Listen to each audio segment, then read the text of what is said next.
ठाकरे गटाच्या एका पत्रामुळे महाराष्ट्राच्या राजकारणात पुन्हा एकदा मोठी खळबळ उडाली आहे।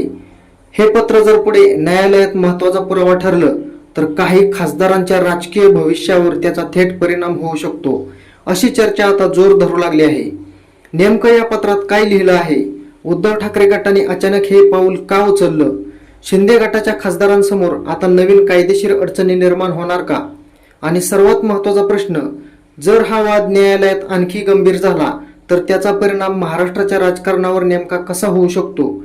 या सर्व प्रश्नांची उत्तरं आजच्या व्हिडिओमध्ये जाणून घेणार आहोत, त्यामुळे व्हिडिओ शेवटपर्यंत नक्की पहा। नमस्कार। शिवसेना उद्धव बाळासाहेब ठाकरे गटाने आपल्या पक्षातून बाहेर पडलेल्या खासदारांविरोधात आणखी एक महत्त्वाचं पाऊल उचलल्याची चर्चा सुरू झाली आहे।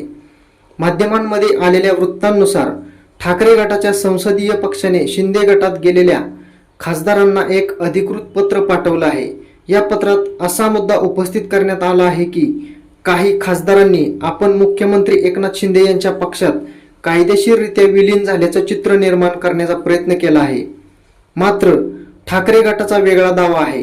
त्यांच्या म्हणण्यानुसार केवळ अशी घोषणा केल्याने किंवा दावा केल्याने कायदेशीर विलीनीकरण होत नाही।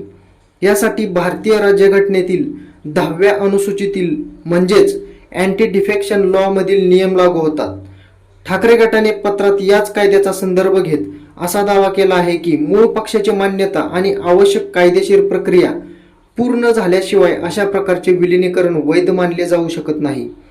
त्यामुळे संबंधित खासदारांनी केलेले दावे कायदेशीरदृष्ट्या ग्राह्य आहेत का, यावर आता प्रश्नचिन्ह उपस्थित करण्यात आले आहे। सध्या शिवसेनेशी संबंधित अनेक मुद्दे न्यायालय आणि निवडणूक आयोगासमोर प्रलंबित आहेत।